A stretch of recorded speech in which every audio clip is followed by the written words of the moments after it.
All right, we are live. Okay, let's take a couple of seconds to let people in.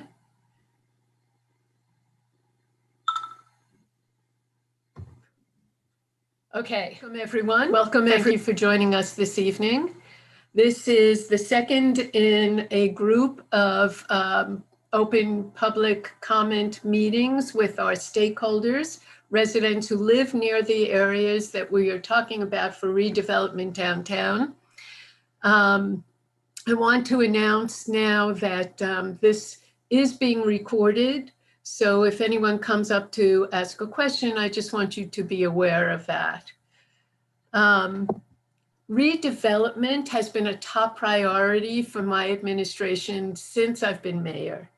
It is critical to the economic development of our municipality. And frankly, it's the only hope we have of helping to stabilize our taxes, because it would bring in more people, more ratables, more activity downtown. And so tonight you're going to hear some more of our plans or our hopes and dreams for our downtown. With us tonight are Terry Hover, our borough administrator, and our redevelopment person at the municipality. We have Joe Bauman, who is our redevelopment attorney. We have Matt Hale, who is the council liaison to economic development. We have Jim Constantine and Chris Cosenza from our planning team, LRK. And they will be going through the program with you tonight.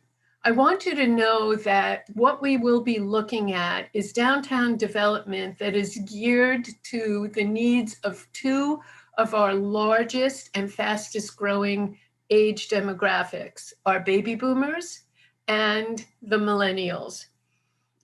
Both those groups want to live in a downtown. They want to live someplace that is close to transportation to get to New York or Philadelphia or other cities in this area. They want to be able to walk downstairs, get a cup of coffee, meet their friends, and that is what we can offer them with the proper development here in Highland Park. So at this point, I'd like to introduce Councilman Hale to those of you who don't know him. And he will give you a brief description of where we're headed and turn it over to the next person. Matt? Thank you, Mayor. I appreciate it. So I want to thank everybody for attending tonight. Really appreciate seeing you here or having you here.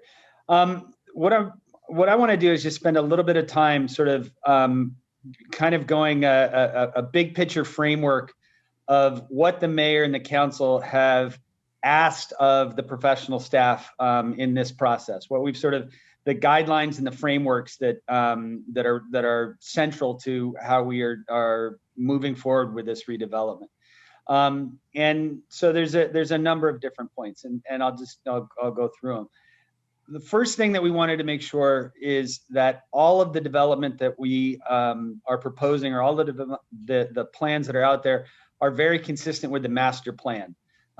There was an awful lot of community involvement in the master plan. A great deal of energy and effort went into making sure that the update of the master plan and the land use element really had a lot of significant community input. And so we certainly don't want to do anything that's counter to that. So the master plan is sort of, and the land use element are the guiding documents that direct all that we do. And we wanted to make sure that this plan was consistent with that. As the mayor said, the number one priority of the council, the number one priority of the mayor is to get more people downtown. It's as simple as that. We need more people on the avenue, living on the avenue, shopping on the avenue, eating on the avenue, drinking on the avenue, all of the things that can happen in a vibrant downtown. And so all of our plans are really focused on how do we get people directly on Raritan Avenue. And so that's a fundamental key to this overall plan. I will say that another sort of guiding principle is that don't be Metuchen. And I say that with all love for Metuchen, but I say that because Highland Park is a different place. We are not like Metuchen.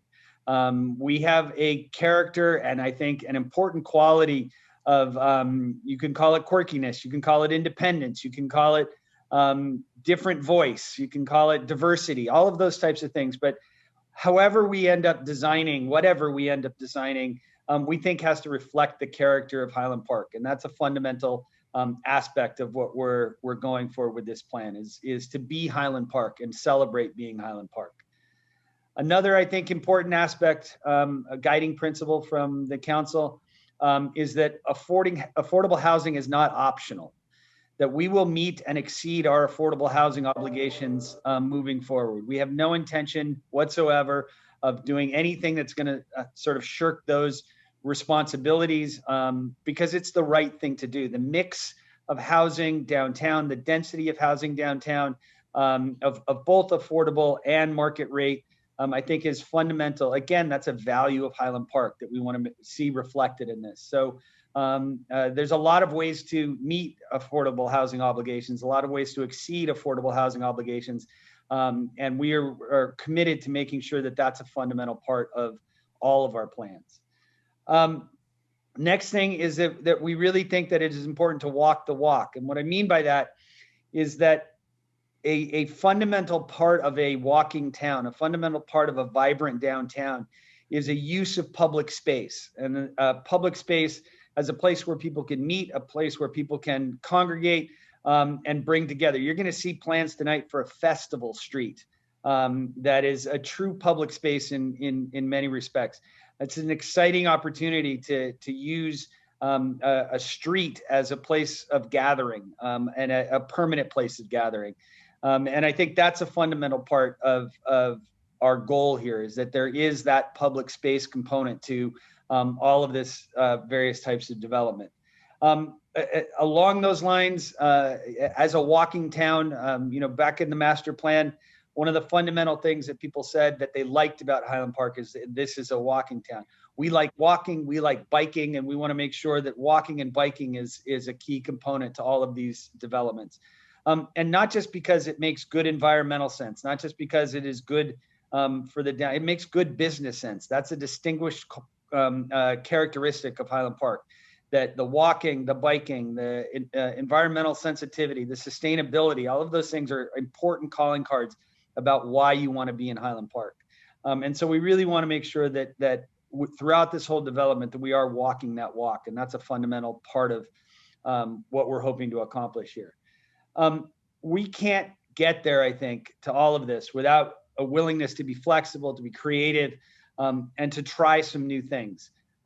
We won't attract new people to downtown if we look like Metuchen. They might as well go to Metuchen. We won't attract people to downtown if it's nothing but luxury apartments. We need to have a mix of apartments. We won't attract people to downtown if we take away the walking components. All of those things are fundamental to this plan, and all of those are the guiding frameworks that we tried to give all of the professionals. And I truly believe that they came up with a plan that meets those expectations. I think what you're going to see tonight really is a tremendously exciting opportunity for Highland Park. And I hope you agree. But this is Highland Park, and you may not. And that's okay. We enjoy having discussions back and forth. This is a conversation about what's best for Highland Park. And sometimes that can be a spirited conversation, and that's okay. That's fine. That's what we do in Highland Park, and that's where we want to go. We want to do this together to recognize that this is essential. Improving our downtown is essential to the future of Highland Park. So those are the frameworks. Those are the guidelines. And the overall part of this plan. And so thank you for being a part of this. I really do appreciate it. I do want to, I'm going to turn it over to, I'm convinced, the best borough administrator in all of New Jersey. She really does have a head for redevelopment and an understanding of how this process works. And we're very lucky to have her working and shepherding and bringing this to fruition. And so Terry's going to talk about the process from here, where we're going to go, the steps from here, and then we'll go from there and turn it over to others. But Terry, take it away. Thank you, Matt. My intro gets better each night, apparently, so I appreciate it. I'm going to just quickly share my screen, just because I'll keep me on focus here. And it's only a couple slides. So we're at, this is our second stakeholder meeting. And just to clarify one point, because we use the word plan and very kind of loosely, what we are in the process of building a plan for these downtown parcels, and these stakeholder meetings. First, the guiding principles that Councilman Hale outlined were kind of the marching orders that myself and our professionals were working under to pull together what you're about to see this evening as these preliminary concepts, but concepts that have a lot of effort's been put into, but we're all leading into the development and adoption of a plan that would create the envelope for development on these properties. So I just want to make sure that was clear, because I know I've been fielding a lot of questions along those lines this week. But just to back up, okay, check, we did welcome and introductions. Thank you. And now I'm just going to talk a little bit more about the meeting format. You're going to just hear a little bit from me next about kind of the overall process that we're in. Then we're going to turn it over to our planning team, Jim Constantine and Chris Cosenza, who the mayor introduced already. And then we're going to pivot to public comment. This evening is a stakeholder meeting for Tract C, the borough properties near the farmers market. So we're going to drill into that a little more and invite public comment around those areas first. But if time allows, we will certainly take questions and comments across everything you're about to see tonight. We're going to limit it as best we can to 3 minutes per person, although I don't think we have a huge crowd. We should be fine to accommodate all questions and comments. And we do have a stop time of 8 o'clock. So just to put that out there. The redevelopment planning process, as I indicated, and so this evening, several people have mentioned the master plan, re-exam report, and land use plan element that were developed last year with a lot of public input are foundation documents, and we are really building from that. That's available on our website. I've shared that link with a number of folks, and I'd encourage anybody who hasn't had a chance to look at it to take a look. And right now we're in the public engagement component, the stakeholder meetings, and we have one more meeting scheduled for this week, which would be for the Tract D, the North Third area stakeholders. So once we have that input, we'll be working toward a draft redevelopment plan that incorporates what we heard from the public, from the governing body, as well as developing the specific standards that would go into a plan that would create the framework for future development, similar to how zoning works. So we are targeting November 17th at 7 p.m. That's a regularly scheduled council redevelopment meeting we have on the books as the day to share the draft plan. So that's November 17th, and we feel pretty confident we'll be able to pull that off. More tentative, although we are working with this schedule in earnest, is a second public meeting on December 10th at 7:30. Again, this is tentative, assuming we hit all our benchmarks along the way. That's a regularly scheduled planning board meeting, because the process would be for the governing body to refer the draft plan to the planning board for review. And this would be another opportunity to present it not just to the planning board, but to the public and field questions at that time. And then we would track towards December 15th at 7, the formal public hearing for the draft, for the plan, the introduced plan. So it is an aggressive timeline, but we really do think it's doable. These are all places along the way where, as interested members of the public, you can participate, as well as I'm as available as I can be, and you can reach me at the email there, tjover@hpborough.com. Many of you, I see some names in the list I recognize, and I have your contacts, and so you're always welcome to contact me, and I'm happy to take comment and ideas after and between meetings. So these are kind of the key benchmarks, and I wanted to make sure that was clear. But be considerate of the fact that even if we have an adopted plan on December 15th, which I hope we will, there's more process to come. The borough-owned properties would need to be packaged and hopefully marketed, and our borough redevelopment attorney maybe can explain during the public comment a little bit more about how that process might work, but that there'll be a process for soliciting proposals from developers that the public would be able to be a part of as well. So the second this plan gets adopted, it's not, we're not moving into bulldozers. We have a significant amount of work and time coming. So I just wanted to lay that out and kind of get the housekeeping out there because now is the really fun part, in my opinion. I get to turn it over to Jim and Chris, who have put together what is a very engaging presentation focused on what we just talked about. So with that, I'll say hello to Jim and Chris and be quiet. Good evening, Highland Park. Can you hear me? Yes. Okay. Hi, I'm Jim Constantine. Chris Casenza is here. We're with LRK, the Borough Planners for Highland Park. So we're really super excited to be picking up in less than a year from where the master plan brought us last year. And you see several images of downtown transformation that were contained in the master plan. And the vision was to really leverage reinvestment, revitalization, infill, redevelopment, expand opportunities for mixed use development, which you'll see some of those opportunities as we've begun to focus on them on real sites and they've become a little bit more realistic. And all of that supports a walkable community, thriving downtown, and recognizes the challenges of an e-commerce era. And I think the challenges of what a post-COVID era will be for a downtown. And so there are 4 sites that or I should say 4 tracts and areas, if we go to the next screen, that we have been charged by council in preparing some concepts for. And I'm going to take you on a little visioning through these 4, but on the left, the Gateway, as it's been referred to for years, which does include a borough-owned tract at Bergen Auto, as well as in phase 1 in red there, the Gun and Boat Shop. Across the street, 130, 134, Tract B. Further up to Tract C, which is the home of the farmers market today.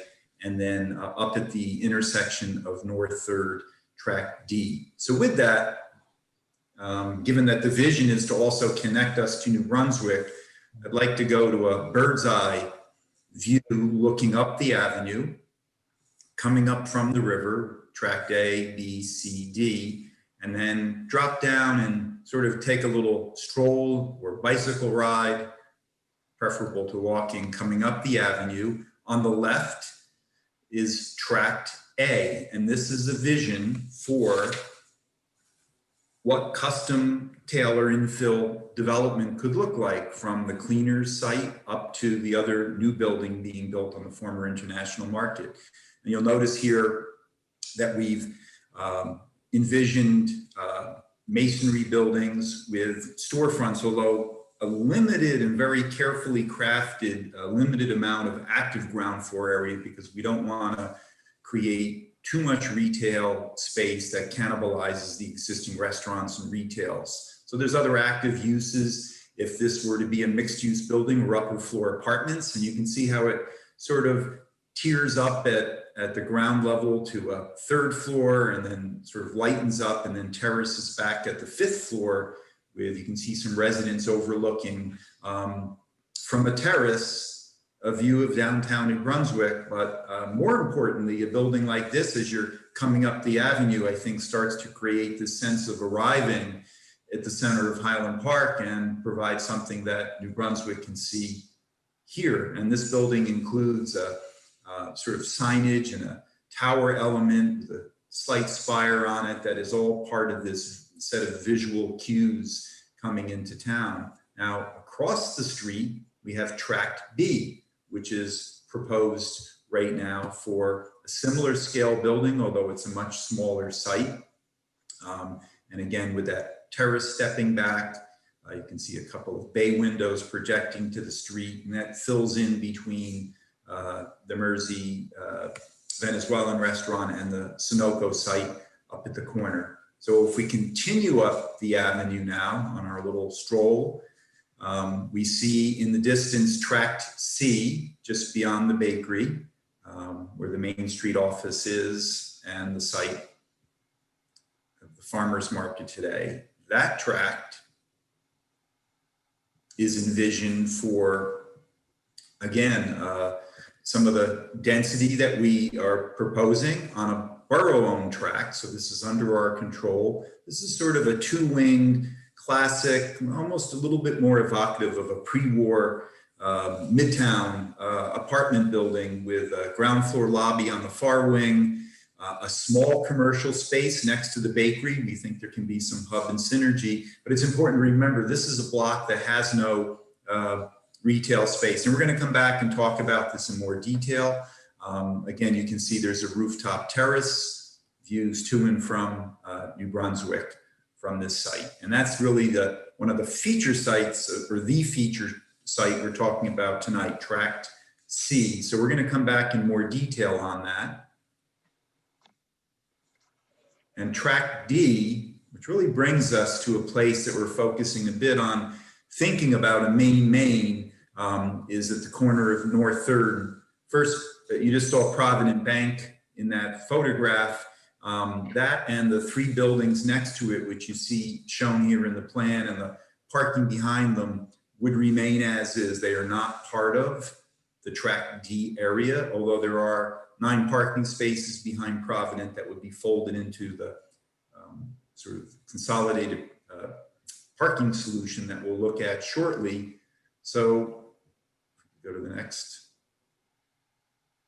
slide. Part of the thinking here is, and this came from a meeting we had with Main Street, also a stakeholder group, is not just thinking about North 3rd, but also South 3rd. And by the way, the Festival Street that Councilman Hale referenced a few minutes ago is sort of happening in a pop-up temporary way that we think may be proving what could happen long-term on the south side right now with the picnic tables and the umbrellas and the activities that are occurring there that I know lots of folks are participating in and enjoying. So the idea for 3rd is that on the north side, we'd really focus on what we're identifying here as the plaza, which sort of runs along the side of the former Blue Horse, Main Street, Blue Horse and Charlie Brown's site. Opposite it is the bank, and then carrying perhaps this Festival Street condition all the way to Denison Street and across to the other side of South 3rd. Part of this, the components of this that we want to talk about include texture paving the street, using some overhead lighting, and there's also a parking structure that you see located right in the center there of the block. And if we could advance to the next slide, you see some character images and these sort of shared space streets where the curb line is disappears because we raise the level of the street and we use bollards and lampposts and bike racks and benches and planters to define the street. There's an example there in Princeton on the top left. There's some overhead lighting that fills the whole street. That's Larimer Square, the first historic district in Denver, which really is this super neat one block, but it extends a little bit on each side of it.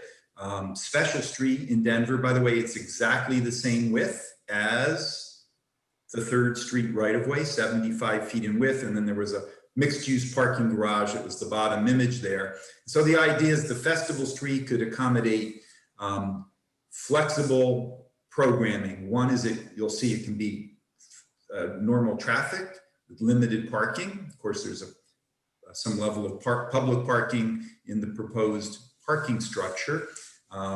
Corner buildings that really give you this grab. That bottom left image is Larimer Street at night. I've been there in the snow, in the summer. I've eaten outside, inside there. It's absolutely one of those signature go-to places You can see the outside dining on the right, and it's the only place in Denver that uses that. So we think that's a signature element that's sort of unique here. And the overhead lighting in grids of LED can be changed in color, and it's something that's being used in towns and cities all over the globe in special locations. And obviously there's opportunities to close it for different festivals, the farmers market, programming, special events. It's sort of endless. And we have some ideas for also animating it with a video screen that you'll see in a second. So let's go back now and kind of show you a before and after of what this might look like if this were transformed with sort of a new landmark building at the corner, which we'd love to see, real active restaurant type frontage. And this is just an image of what happens if we end up with the best for alumni that are very faithful and coming to football on Saturdays in the fall, pregame and postgame parties and events that we might host, because we are the edge of campus community for Rutgers, although the undergrads tend to stay on the other side of the river. And I think Highland Park gets the grad students and the alumni.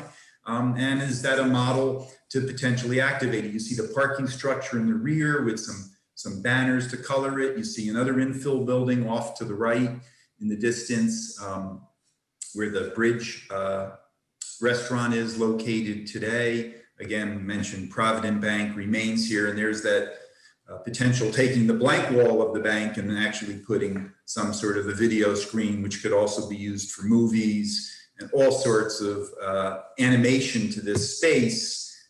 Here it is closed, and that may be suitable for certain things. And there's elements, if we can go to the next slide, that we could do with lighting buildings at night and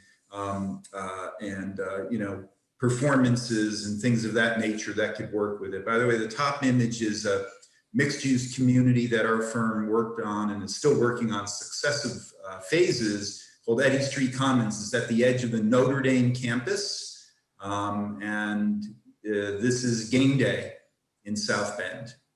Next, please. So we've taken the liberty to freeze a model view that basically shows the existing conditions. Then with what's proposed, you can see there's buildings that have come into play here, a new building at the corner, signature with that restaurant we showed you. There's a parking structure behind, and we'll talk about the building that fronts Denison Street, because the parking structure is not exposed there.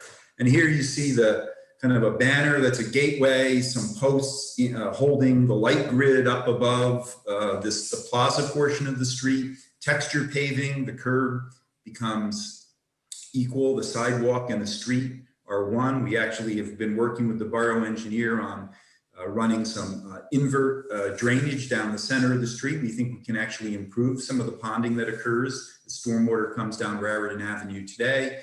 So this sort of sets the tone, but this is normal with two-way movement, traffic movement, and some limited on-street parking. Next, let's take a look at what it might be if it's part of the farmers market, where we're closing a portion of it. We still need access to the bank driveway, the medical office, and the other side of the street, the parking garage, and of course the farmers market, because of its size and demand, could complement and take place also on South 3rd, which would be an entirely different experience, almost an immersive both sides of the street. And in fact, there's some opportunities to carry texture paving and do what we refer to as an intersection tattoo.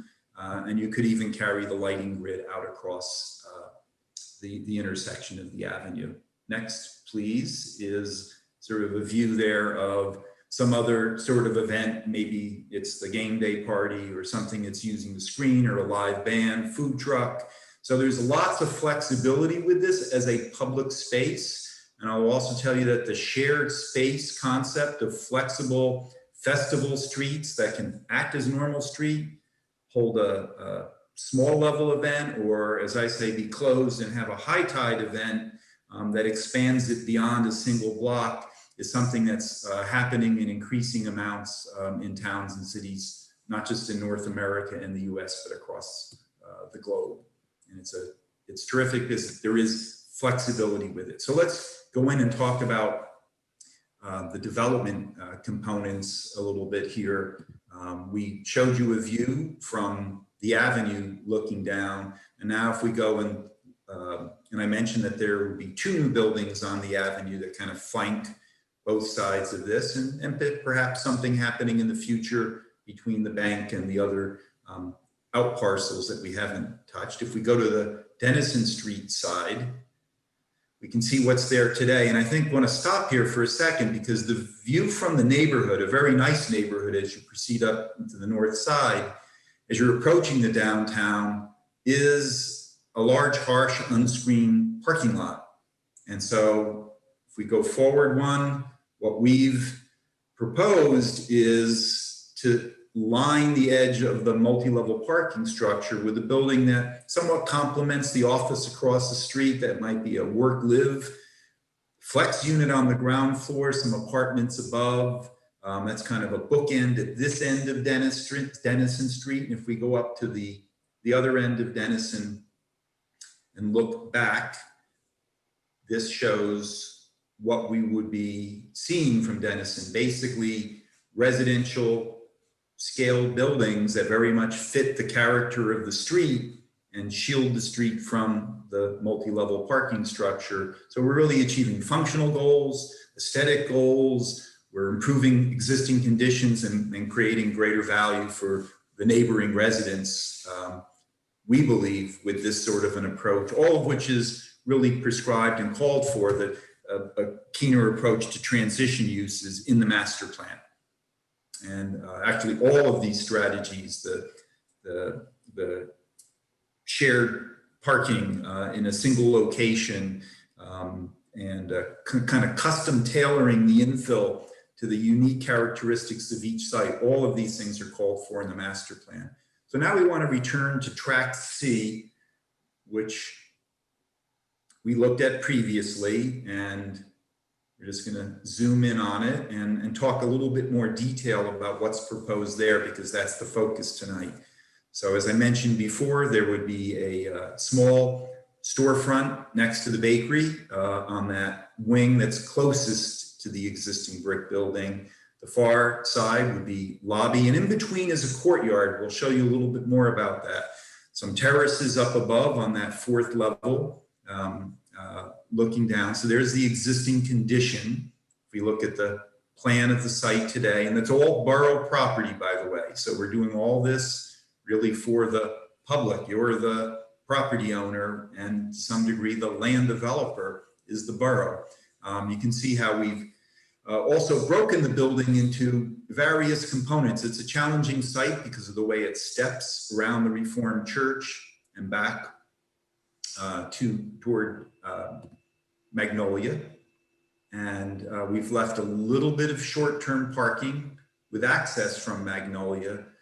Part of this having the parking solution a block and a half away on North 3rd, and is that it gives us opportunities to do things on this site that are different than if we were challenged with trying to build on it and park on it, in which case you may never really have a satisfactory building, and you may have a parking problem, particularly for the neighbors on Magnolia Street. So this really limits it to very short-term convenience access parking. It also creates this walkway and a shared courtyard between the church and the new building, which we think, as you'll see and go and show some additional slides of the ground condition, can be a terrific way to improve that through. And that walkway would be a continuous experience from a small public courtyard out at Raritan all the way through back and along walkways to Magnolia Street. So very pedestrian scaled experience. Next, please.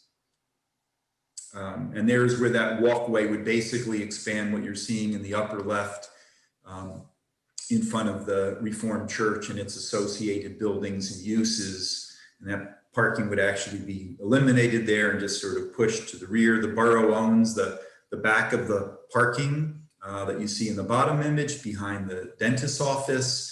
And this gives us opportunities to keep some of those mature trees that you see in the upper right to the side of the Reformed Church and incorporate those into that whole courtyard that we were showing you images of. So if we could then go back to the plan, You can see everything that I was just describing, the large tree next to the Reformed Church on the left-hand side is placed into that courtyard, which becomes sort of the ceiling. We also have this opportunity for the rooftop terraces out on Raritan. So it's a very dynamic, multi-dimensional opportunity here to live right in the middle of the avenue, but be part of something that's incredibly unique with the plaza at the street, the courtyards. Could go forward one more.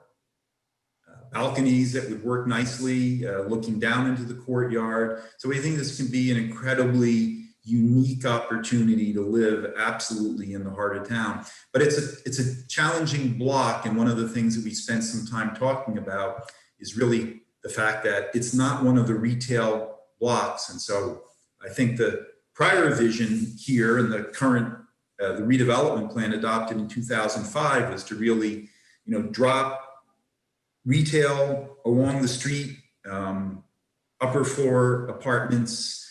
But the challenge in this particular block is it's really not the retail block. So we really tried to knit together what we think achieves and tries to serve a number of different purposes. So if we could go next back, showing there's the courtyard up at the street, which would be a little more public, maybe that small commercial space next to the cook and the carpenter bake shop utilizes that courtyard to activate it, or the lobby across the way for the building itself. If we could go forward one more. There are the existing conditions here at the site. And you can see again, it goes from professional office really to a few single family homes to the left as we go in that direction, east or Raritan Avenue. And next, please. So here is just sort of a further close-up of what would happen with this courtyard building sort of sitting on the avenue, and a little different disposition than the two buildings we showed in tracts A and B, where we are trying to infill a bit more ground level commercial space. Here it's really carefully crafted to be limited. The upper level terraces. Next, please. Stepping back, what this building would achieve 5 stories, but further back from the avenue. And then again, the approach view as you're coming into town. So we do think the sequence, if you think about what we showed on the first 2 tracks, A and B, then reaching C, and then reaching the Festival Street treatment at 3rd, creates this sense of arrival into the center of town. It's not really clear where is the main in downtown Highland Park. So part of the strategy is developing that, and that creates and catalyzes opportunities, again, according to the strategy of the master plan, to try to see other infill and reinvestment and economic development occur along the entire avenue. So it's not just these sites, it's really about what would hopefully happen on other neighboring properties over time. So that really concludes our overview of.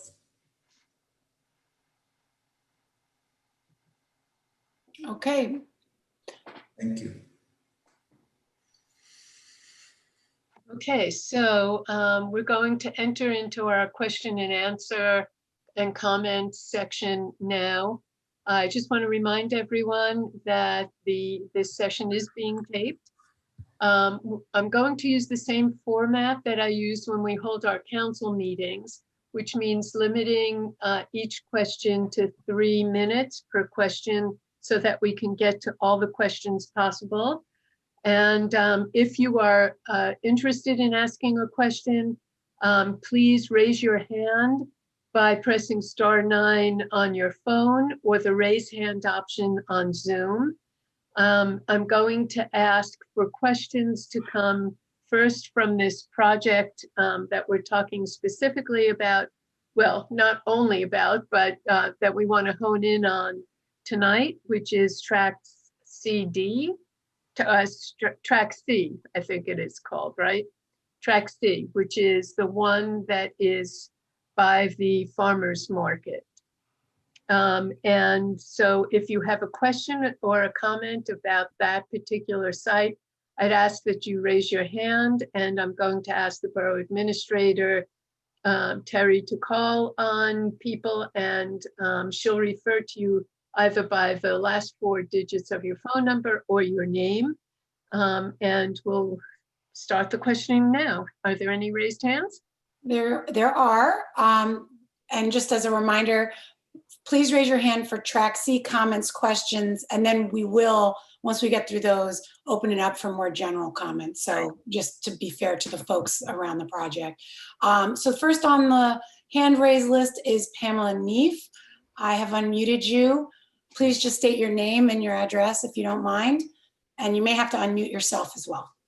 Okay. Hi, it's actually me, Pam. It's me, Miriam O'Hare. Oh, hi, Miriam. You're coming up as Pam. I know. Zoom has killed my computer, so I'm sorry. I have 3 things I want to talk about really quickly. I want to congratulate you on a plan. It looks great. That street in Denver was one of my wife and I's favorite streets when I went out there. It was wonderful. My question goes to this. When we first heard about you purchasing the Primer lot, it was to be parking. Now it is a, I don't know, multi-story building with balconies on either side. What is the space between that building and my house, which abuts that? So it's called the proposed residential building. And I'll do all my questions. This is how I've been doing with people. Is there any effort to try to make a bigger buffer so that my house is not completely on top of another building? And how many people do you think will be using that courtyard on a daily basis? How much traffic do you think you'll see? And that's all. Thank you very much. Jim, you want to take this one? Yeah, could we just clarify which house that is? I can do, oh, sorry. I have I know to. you know it too. Cursor is right, if you just, we're next to the short-term parking there. That's I like your plan for the street, but this is my house, so now it's a little closer. We were told that was going to be a parking place.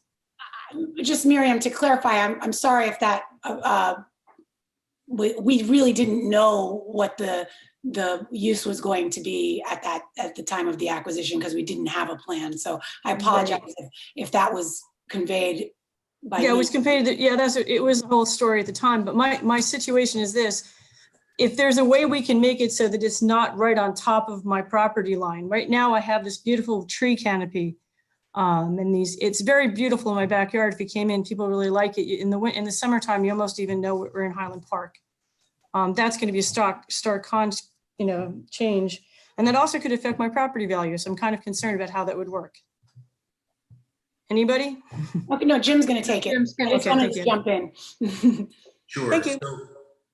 So we do have the building backing up to that area there. Chris, could we back up to the existing condition aerial photo? This may help. Saw it there. Thank you. Okay, so looks like there's a tree more or less on the property line back behind your garage. It's not just one tree, it's about 10 trees. It's Yes. a canopy, actually. It's very beautiful, actually, and I understand he sold it to you for a purpose. But my conversation with the attorney last time from the town that I was dealing with was that we would put a very tall fence around my entire property and try to put very tall trees behind that to recreate that environment. So that was the expectation I had. Okay, and we can look at that. There's a photo looking in that direction on slide 39 on the bottom. That you're looking at no, it's not that side at all. You're not even looking at our property. If you take the bottom picture and you flipped it over, that would be my property. This is not my property. Okay, you're not, so it wasn't the one that we pointed to before then? No, that's the other side. That's the church's parking lot backing up into their store. So yeah, that's not the side you'd want to, you need to flip that picture. Neither of these represents our property. Okay, but the bottom photo is looking at your property, I believe. No, none of them are. Not okay at all. All right, so we're over one. Okay, sorry about that. No. Jim, I understand. Jim, I'm sorry, Miriam, just give me a moment to orient. Sure. When you're coming in from the Magnolia Street to the site, it would be to your right. Thank you. as you face Raritan. So just to get him, I want him to have his bearings. Oh, absolutely. That is. He doesn't live in my backyard. Yes. So let's go back to the plan. So we certainly can look at the condition through there and try to figure out some ways to accommodate softening and greening. And some of that might also be applied on the building wall itself. I think one advantage of this, I mean, I understand your concerns about a large building in the rear yard, is that parking would create movement, headlights, emissions. I understand that. But as an attorney, I find it confusing how I've gotten 3 different versions of how this property would be used on either side of me. So my concern is that I don't want to have an enormous building behind my house. I can sell it to somebody who might really like it, but it's a 1910 house with a barn in the backyard. Somehow that's not going to work with an 8 sets of balconies looking over into my backyard as I go to sell it in, 15, 20 years when we all retire.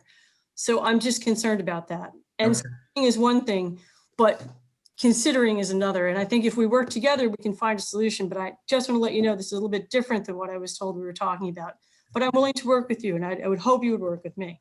Thank you. And I think we can look at where balconies are located or not located and things of that nature to try to maintain privacy. Yes, sir. And the other factor I have to bring it up, and I may go over 3 minutes, but 2 of my neighbors couldn't be here tonight, is that short-term parking lot was used by my neighbors for years as an overnight parking lot.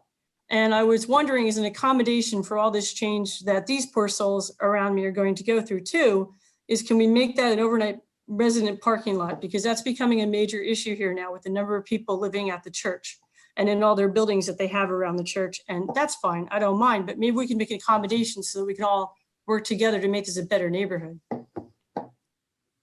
Not just short-term overnight parking passes or something like that.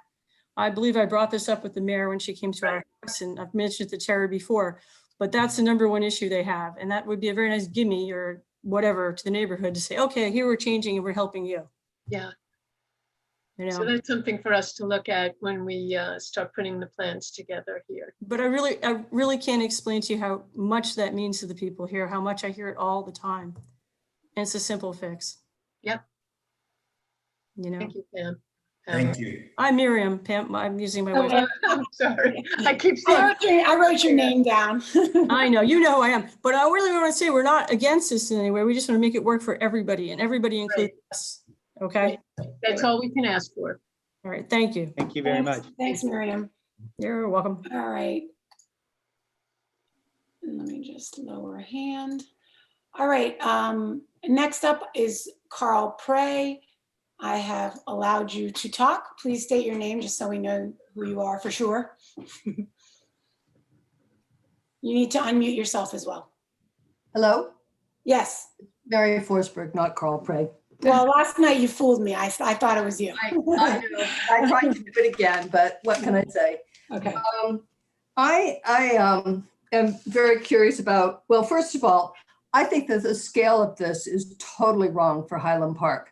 There are no 4- and 5-story buildings on Raritan Avenue, and I just find it completely overwhelming when you walk by these, when you see these buildings up against the residential, property that is on Raritan Avenue, especially by the farmers market there. There are all those houses that are nice houses, and they're going to put these great big tall things right next to them. But I mean, that's my aesthetics. What I'd like to know is how many apartments are in each of these new buildings, and how many people do you expect to occupy them? Like, I mean, these buildings plus A and B. So all the new development that we're talking about. Yes, I'd like to know how many new people and how much new parking traffic we're expecting in town as a result of this. So there are 2 questions that seems bundled up in that. Number 1, Jim, I'd have to ask you, do we have an estimate on the number of apartments? And number 2 is the question of parking, which I know that Joe or Jim can address. So Jim, you want to go first? Sure. Well, first, if I could actually go back to the first comment about 4- and 5-story buildings, there actually are some taller buildings at each end of the avenue, and certainly Not in the middle, though. Not in the middle. There are some 3-story buildings. Yep. Agree, but there is an increase in height with some of what's proposed here, and part of that is viability. Part of that is also the sense of, you know, creating that center of town. So I'm not disagreeing you, but there are some taller buildings at each end of the avenue, but certainly not in the middle, as you're stating. Part of that is we're trying to create that center. On the parking, I wanted to answer that one first, and then I'm going to have my associate Chris come in on the number of units per site in just kind of our ranges that we're looking at. But the parking is proposed to be concentrated at the one central location. I know that.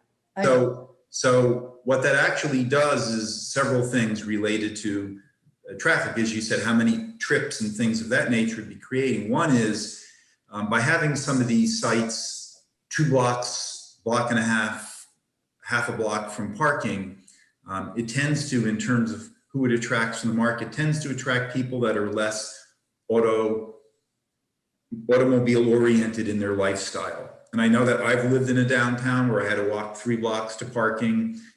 It tends to attract people that are 1-car households, no car households in some cases. Perhaps it's folks that are, you know, going back and forth to New Brunswick to either use the train or work there, or go to school there, or it's folks that may be leaving their car parked for days, day after day in the multi-level parking structure. So there is sort of a sustainable element in terms of trying to attract people that will be that real pedestrian activity generators and economic generators on the avenue in terms of the strategy with that. And by placing it all in one location, we think we are helping with some of the residential street, residential streets that parallel Raritan today, and versus trying to park each of these sites where then we're having that traffic generation there. It's not a right or wrong issue. It's just an approach that we're using because we're not sure it will work with each of the sites. So maybe we could talk first about Tract A, the Gun and Boat site, and what we showed there with the 5-story building terraced at the 4th story. Chris, we can just stay with the overview map. That's fine. If we could just. Sure. So I think you were at the meeting last night and we showed different phasing, but I'll start with just phase 1. It's outlined in red. That's all.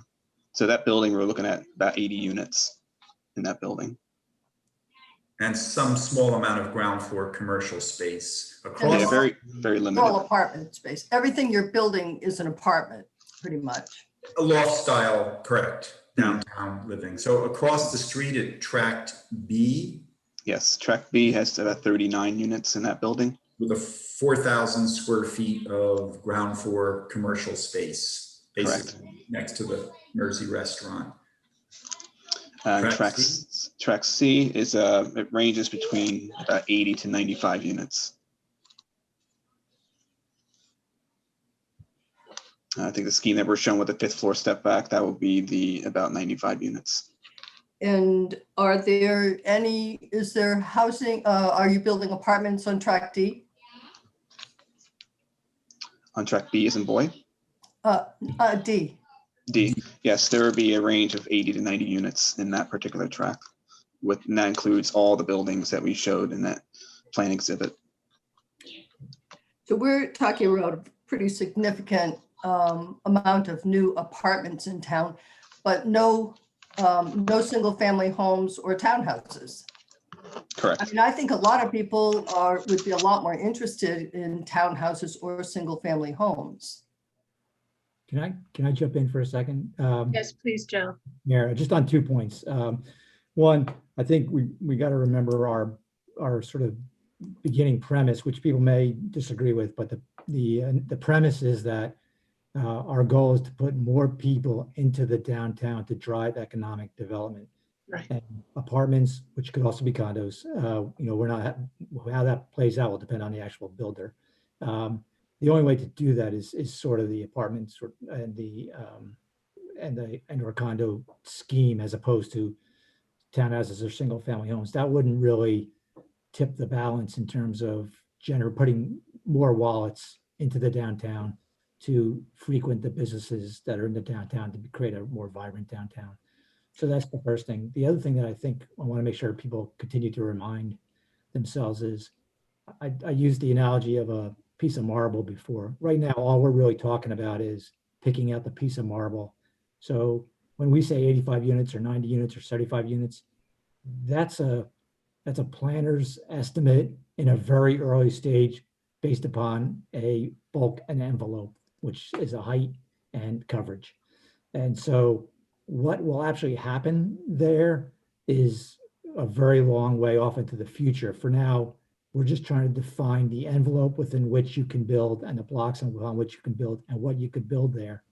And there'll be a fairly robust process along the way where we'll get into the weeds of, is it a one family or is it 2 bedrooms or 1 bedrooms? The affordable housing units are included. How many units will be actually built? How high the building will be?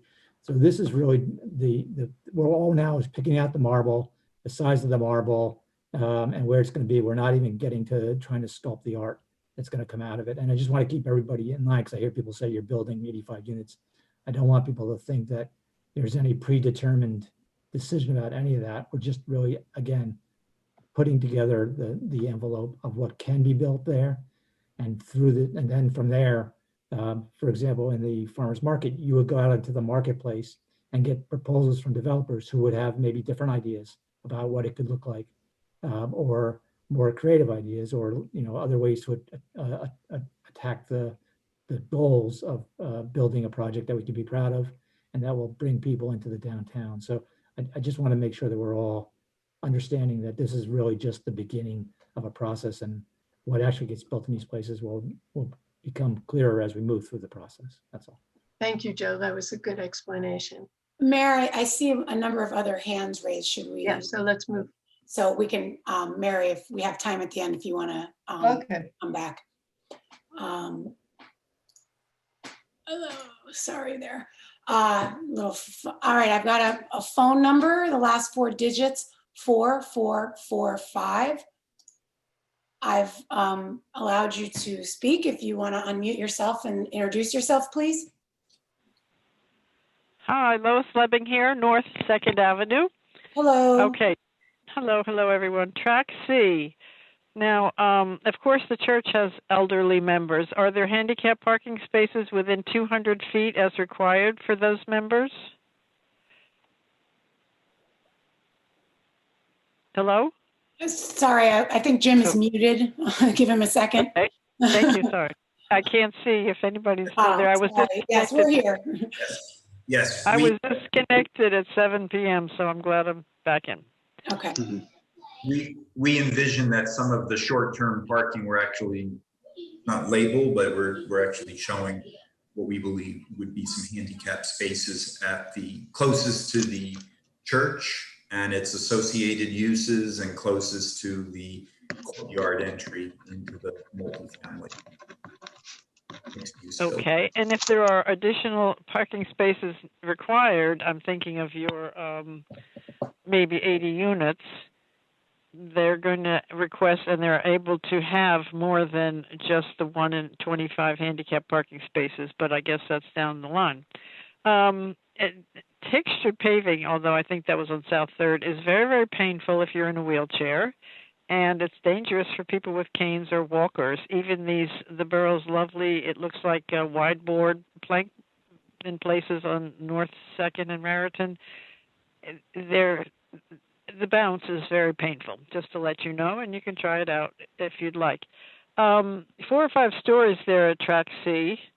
I'm not up on the Fair Housing Act, but they require an elevator, I believe, if it's at least 4 stories, or many, many accessible apartments on the ground floor. Have they been considered? Yes, we're envisioning this as an elevator building, so. Okay, that's good to hear, although 4 or 5 stores is frightening. And is there space in the schools if there are 20 or plus or minus school children who need to go to the lower grades? So there are some studies that would be done depending upon the number of units that each of the developments would house. And I remember a few years ago, we looked at a more recent Rutgers University study on the number of children that generally come per bedroom per apartment. And that would all be taken into consideration. Okay, so but are there, do you know if there are plentiful spaces now? Oh, that's right, there are no school classrooms. Okay, and just getting off track a little bit, I know there's an ordinance that says the entire borough is deemed to be an area in need of redevelopment. Are there any other phases under consideration sometime down the line? Mayor, if I might, Yes, go ahead. it's an area in need of rehabilitation, Lois, which is an important Thank you. distinction Okay. in the law. The criteria for making that designation is basically it opens up some tools like creating site-specific redevelopment plans and other things. However, I guess I should have let Joe take this one if there was anything else you'd point out. They're very different tools in terms of the amount of power that comes with it for the municipality. Yeah, I would only add that on occasion, property owners do approach the borough, and we hope they will, that may want to develop their property. And so we don't have anything on the front burner, but we're always open to the development community, to the property owners that are in the rehabilitation area that may want to do something to improve the property. We're open to those dialogues all the time. Well, that brings us to Tract D. If I can, just on that subject, will that eventually be a borough property, or will it stay with the current owner, the developer, current Tract D? That's a big to be determined. At this point, it was identified as a location that would be ideal for a parking garage, in large part based upon the size. Parking garages have specific dimensions that mean they can't fit anywhere in order to be efficient and less expensive. And that was part of the reason it was identified there. Also, there is an existing surface lot. We have had preliminary discussions with the property owner, but how that would play out couldn't really happen until we have a redevelopment plan in place, because we don't really know what the zoning will be until this process is undertaken and the borough, with advice from the planning board and input from the public, sets the zoning, which is what we're doing here. And then we'll get into the meat and potatoes of trying to either put property out that we have control over, or negotiating with property owners whose property we want to have developed. That's the future phase of the process. Okay, thank you. All right.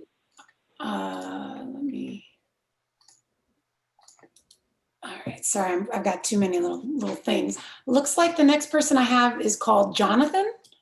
So Jonathan, if you could please introduce yourself. Hi, my name is Jonathan Lerner. I have a few questions.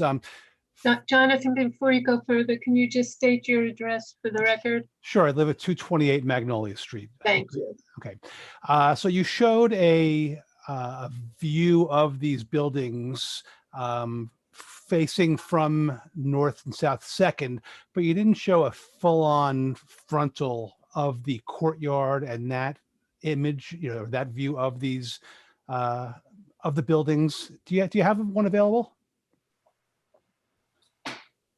Jim? We can go to the plan view, but we don't have it in a three-dimensional because you're extremely tight to the building. So, sorry, can you clarify which tract we're looking at? C or D? Tract C. C. Yeah, facing the building from Raritan Avenue to see what it looks like. Because what I'm really concerned about is these are not small buildings. You're taking, you mentioned like the 5-store building on the corner of 5th and Raritan. You're dropping 2 of those into this one tract.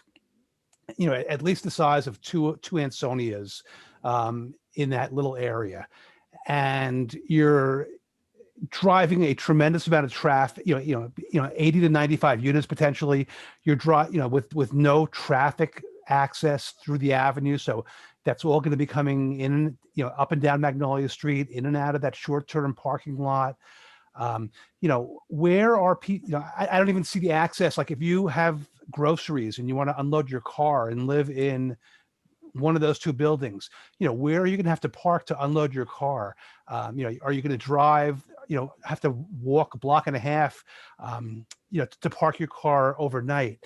The attorney commented, there's, this is the marble and we're sculpting the art, but, if you're adding, at least, on the low end, 80 or so parking, cars that are going to be parking overnight, figuring, 1 unit per car, where are they all going to go?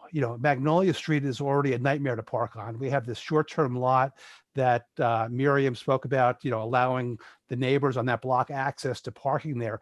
But these aren't small. These aren't two little small buildings. These are two Ansonia buildings that are being dropped right in this small little area, and you're really going to change the density and the appearance of that block.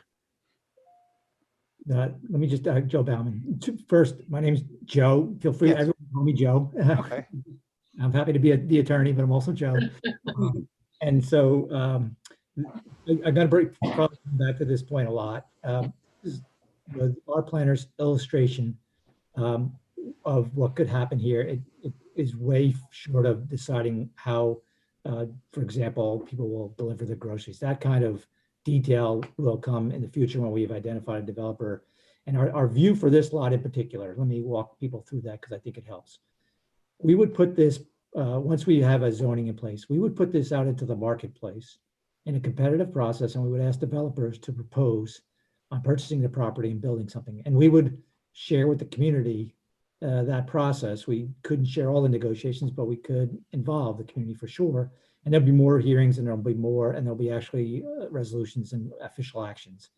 So that again is to come as we get through the process. In terms of the parking, the vision, and driven a lot by Jim's real skills in this area, is to isolate the parking in a location that is in the garage that we've shown. So for example, in these buildings, a lot of the folks would be perhaps dropping off their groceries in your example, and then parking in the garage and then walking back.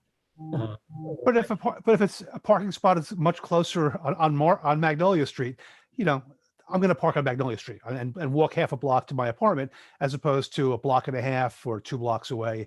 That's just the way it's going to play out. We highlighted another important component that I think was mentioned in the first meeting we had, which by Terry.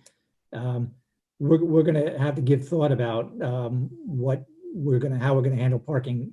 So far, Highland Park has had pretty much unregulated parking. But I think thought is going to have to be given. I think Terry talked about this at the last meeting. Are we going to have residents only parking? Are we going to have to, talk about parking on the other roads that feed this? So that's also a part of the challenge. Right, but you're going to have a challenge if you're a developer. You're going to have a significant challenge if you're not. These will be residents. They will be Highland Park residents that pay taxes or pay rentals in Highland Park, and why wouldn't they be entitled to the same parking rights as someone that lives half a block away? I mean, there's a lot that happens all the time, and you can do it. But I guess my real point is Highland Park is up to that challenge. The zoning body are up to that challenge. I think the view here is to let's take it on. Let's start with the marble, and we'll get to the art. And the input from the public is critical. All the things that you're highlighting, the things we've heard last meeting, things we're going to have the next meeting and the meetings to come. People are taking notes, we're paying attention.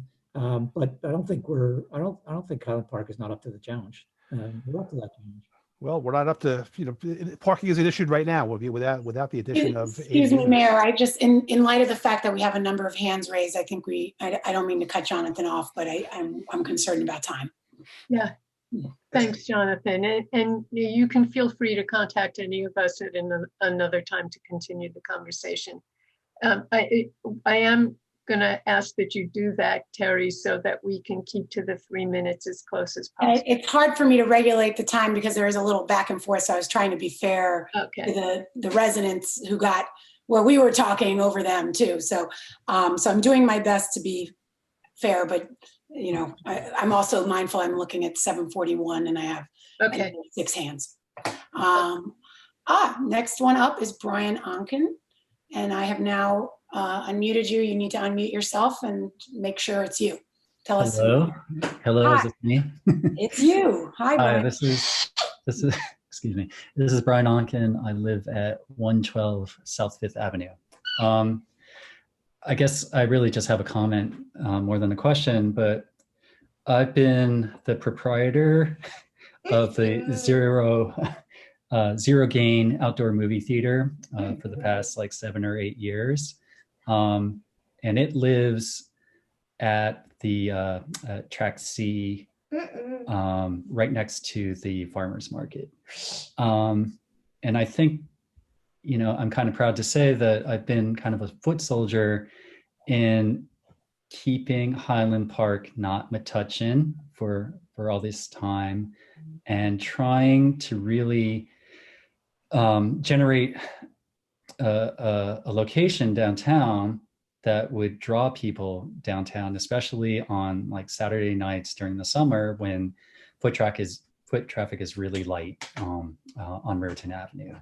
And we've had a lot of success. Some years are better than others. Some weekends are better than others. But on a normal weekend, we can draw from 50 to 100 people down to that parking lot, which is undeveloped and has no infrastructure. And people just bring their own chairs, and it's turned into like a real community and a community effort.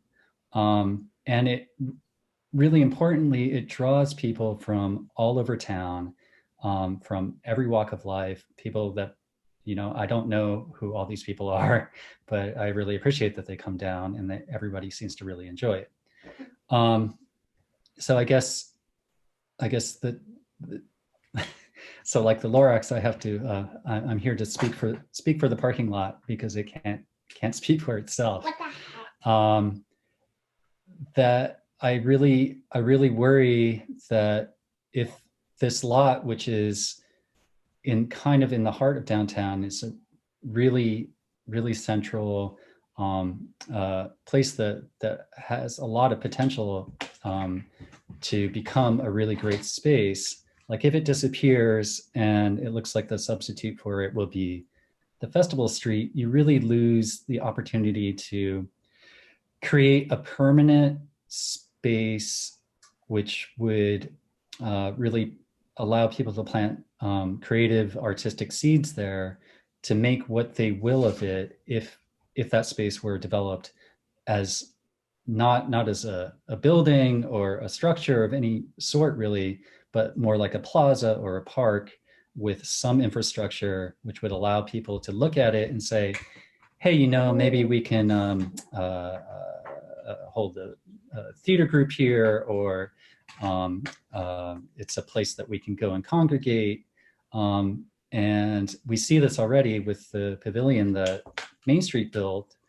Like when I first saw it, I said, well, I'm not sure what that's for, but people have discovered it and they are using it. They use it for yoga and for band practice. And right now it has like an art installation in it for Halloween.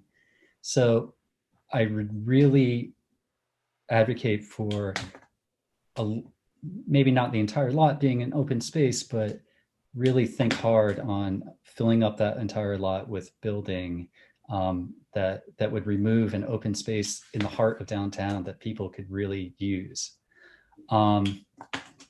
And okay, so while I'm at it, I'd also like to say that I think the town is crying out for some sort of theater, which would allow for a performance space, for film screenings, for music. And I haven't seen that mentioned in any of the development plans yet for any of these buildings.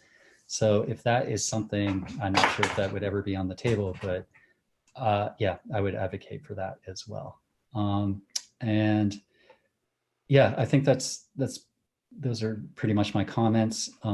I do have concerns about the Festival Street not being big enough for the farmers market, and also not being a permanently closed street. So it's a plaza that comes and goes, but I feel like it would be very restricted in that it has to be, it's not a place that people could go and say, okay, we're gonna do this over here today, and we're gonna congregate here and have our group meeting here or whatever. Once you start imposing structures and schedules and you have to block up the street, things get more complicated. And I really do believe it dampens down on on the creative impulse of using a space for whatever the creative people of Highland Park would dream up. Okay. Brian, I'm going to cut you off. Okay. You're a little over 3, and Got it. but I don't know if Mayor did you want us to comment on it at all? Well, I would just say, Brian, we're as concerned about the arts as you are, and certainly public art in particular. And my understanding is that we would be looking at the Festival Street not as a street that it would be a permanent spot. So in other words, the pavilion activities, the things on the farmers market lot, the farmers market itself, those are all things that could potentially move to the Festival Street. And as the planner said before, we already have some thoughts about also utilizing where the town tables are on the south side of the street. But we can, again, those are things we will definitely look into as we move forward. So Terry, you can go on to the next person. Okay, next up is Tanya Jo Herzog. Please just state your name so you confirm it's you and where you live. Hi, yes, Tanya Herzog, 224 Magnolia Street. So I echo some of the things that are said, just so that you know there's more support. The resident permit parking is definitely something to consider, the overnight parking. I'm wondering, I have a couple of, and the importance of the last person who just spoke. We do enjoy all the planned and spontaneous use of the parking lot. So is there a plan for the courtyard and what that would look like and who can use that space? I'm just wondering if that would have any of the similar uses. So again, Joe, you may want to talk to the fact that this is not like a concrete plan. Well, right. But I think the purpose of this effort is to, we're making lists. People are concerned about traffic on Magnolia. The other night it was Denison. Is there going to be plenty of public space? You make sure on that, check that box. So that's why this is really important to hear how public space is used, what we could do, and that informs the next step when we go out and try to really design specific projects for specific parcels and find developers who are going to be interested in doing that and have it all make economic sense. So it's helpful, but to be determined. I was just wondering if there was like an intended purpose of the shared courtyard, if that's what I was wondering. You're talking about the one right here on Yeah. Yeah, I think for now that's just like even a concept whether there would be a public courtyard, right? Okay. That's just a concept. Okay. And then I had a couple other questions. Is there a plan to work with the schools on the impact? I know you mentioned the study, but will they be involved? I'm thinking class size, class space. We have always worked with the superintendent and the school board whenever we have put any proposals together. Okay. And I'm wondering if there would be any plan of what types of businesses, or are there any restrictions, or anybody who wants to bring a business in terms of the storefronts on the bottom? I think Jim should talk to it, but I know our goal is to not have too much retail because we don't want to cannibalize existing retail space. Is that accurate, Jim? So I think the view there would not be a lot of retail in these projects. Is that accurate, Jim? That's correct. And we did envision that perhaps a small cafe or something in the what we label as retail restaurant there on that public courtyard, Tanya, might actually help spill out and program, and there might be little cafe seating. And the idea is to make the Raritan Avenue courtyard feel more public, and what we're labeling the shared courtyard behind keep some of the mature trees and vegetation. It's more green, has that leafy, canopy up as a roof, and provides access to the functions at the rear of the church. I wanted to mention one other thing about the Magnolia Street parking issue that's come up in a few. You'll notice at the front left of this building, lobby amenity. And by the way, we say amenity, it may also be that that's something else that can spill out and help program the public courtyard. But the front door is there on Raritan.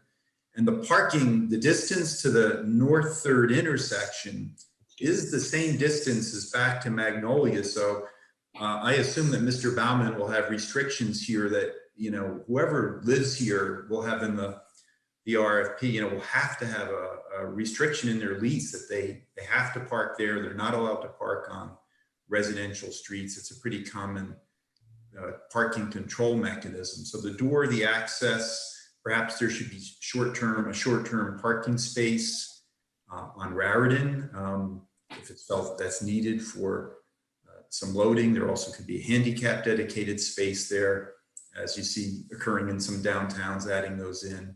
So I think there's an orientation away from the neighborhood and away from Magnolia that hasn't been discussed. Okay, and is it for rentals or purchasing or both? All the residential. Yeah, so the developer that would compete to have the right to build this project and buy the land and build it, that's generally what they'll decide based upon what they think that is the market at the time. So if it was today, probably apartments, but when this happens, I don't know, there's definitely been an uptick in people looking for home ownership in New Jersey during the pandemic. How that's going to shake out later, definitely single family homes and even maybe some condos. But that'll be a market driven decision by the property owner, the person that buys the property and builds the project. Okay, thank you very much. Thank you. Mayor, it looks like we have a couple more hands. It's now 7:53. I see two of the hands are previous speakers, so I'm going to call on Jennifer Chapman, assuming it's you. Jenny, just state your name and say what you have to say and where you live. Yes, it's Jenny Chapman at 123 Magnolia. I want to express that. I mean, I really don't have a whole lot of issues with what's being proposed here, but there are just a few really important things that I want to say. And they second what Brian Onken mentioned and that Tanya sort of seconded. So here's your third. We have a public space that's owned by the community that is being used by the public year round for a multitude of events, and the farmers market, which also addresses food insecurities the food pantry. And I mean, it's all summer long into the fall, back in the spring. And I just don't see losing that publicly owned space and using the festival street, I think on its, as you're selling it, sounds good, but that is a street with other, as Miriam said, this affects other people. All this affects other people. And we're sort of like overlooking what a street closure would mean to the Park Eye Center and to the other businesses that feed onto that street, which I know that we've talked about before in other meetings, but that's really important to address.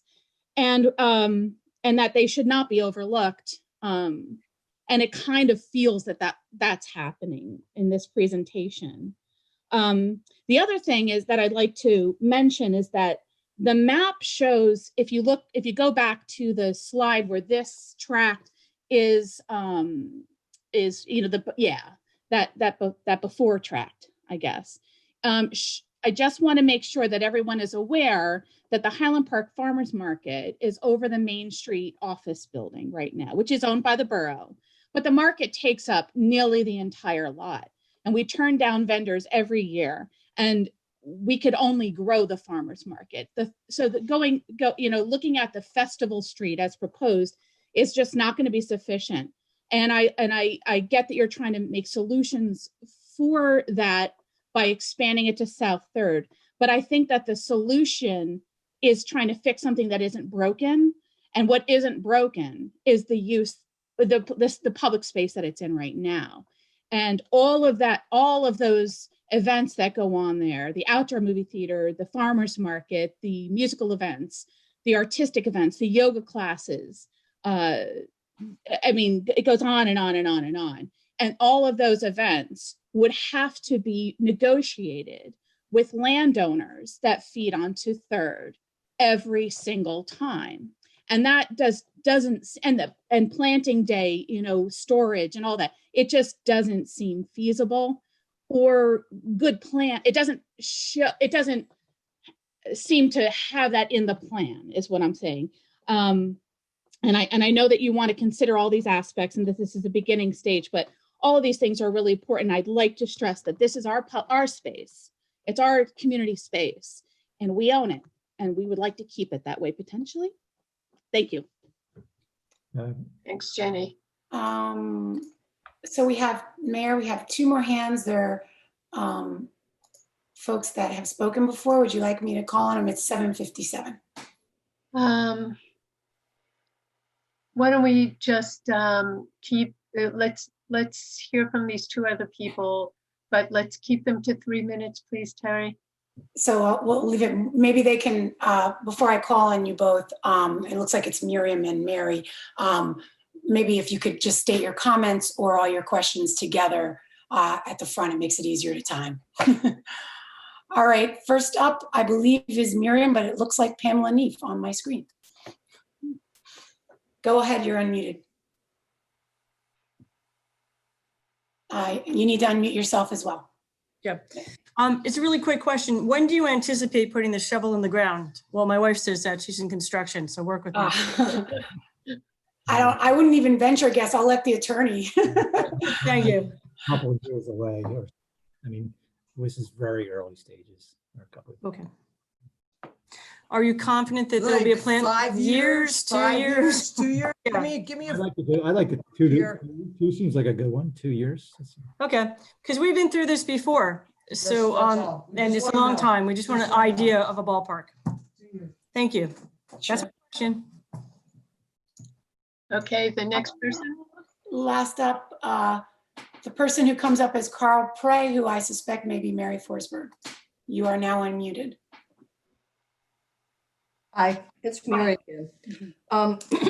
Besides the fact that I'm concerned about the size of everything, I noticed that the woman that was talking about having her trees taken down that are on the property that is going to be part of the building on around the farmers market. I'm a gardener, and I don't see any gardens. I don't see any trees. I just see like hardscape. I don't know if that's the right way of describing these buildings, but there are a lot of people in Highland Park. People like Highland Park because of the gardens and the trees. And I don't see anything in any of this. And I know it's a residential area, but things don't have to be stark and ugly in these things. And I think that what I see in these pictures is not very nice. On the two that you enlarge the parking on, or enlarge the apartment space on the places near Park Place, you have a little secret garden. Well, a secret garden really doesn't do much for a town, I don't think. It might do something for the people who live in those apartments, but I just don't see any attempt to make it attractive in terms of having a lot of trees and a lot of plantings. Okay, so what you're saying is you would like to see more greenery in. I would like to see some greenery. Okay. I mean, I don't see any greenery at all. And particularly, you'll be hearing from me again tomorrow because I live on Denison Street and I have a house that has a really nice big garden. I don't see anything there with like the festival street. I don't see any trees. I don't see any gardens. I don't see anything that is attractive to me. Okay. Joe, you wanted to say something? Again, reminding everybody, these are just boxes that Jim puts on he does a bulk analysis to figure out what a box would look like. But all the things we're talking about are, come into the final design. That's a long time from now. And the only other thing I think I'd like to add is the governing body and the mayor and the professionals thought long and hard about this piece of property for the exact reasons that's been described, the farmer's market and the importance of that to the community. But we're trying to weigh the balance. We're trying to weigh in the equation the desire to, again, put more people and drive economic growth. And so this piece of property, which we control, presents an opportunity to help drive economic growth. And so we're not trying to fix a broken farmer's market. We're trying to fix a broken economic growth model.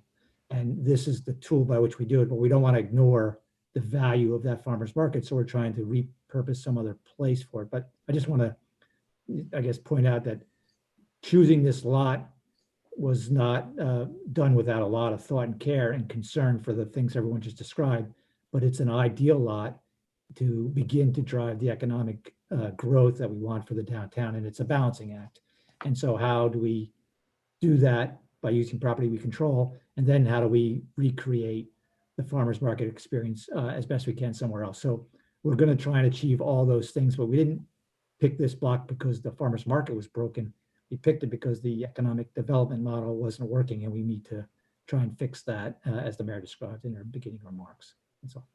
Well, I've seen a lot of these, redevelopment things, and an awful lot of them are big busts. A lot of them do not really drive economic development. They don't bring in a lot of new people. They often have a lot of vacant apartment space. They often have continued. I mean, Highland Park, I grant Highland Park is a pretty ugly downtown in many parts, and it'd be nice to see it cleaned up. But I don't see like great big huge buildings taking up all the open space in town on Raritan Avenue as being a really good thing. And I think I'm really worried about it. And I'm particularly worried about the borough putting additional money into this and buying property because I've seen this before. I've lived here for a long time. And I've seen it before, and it has not worked out well. It has worked out well in a lot of other places, but I understand your point. Thanks, everybody. All right, I think that's the last hand that you mentioned, Terry. Correct. So I want to thank everyone for coming out tonight and expressing your points of view and giving us your input. That's why we wanted to have these meetings, so that we could hear from you and work with you to develop a program that would benefit all of our residents in Highland Park. So again, thank you all. Thank you to all our professionals. Matt, thank you. Terry, and we'll see you soon. Thanks, everybody.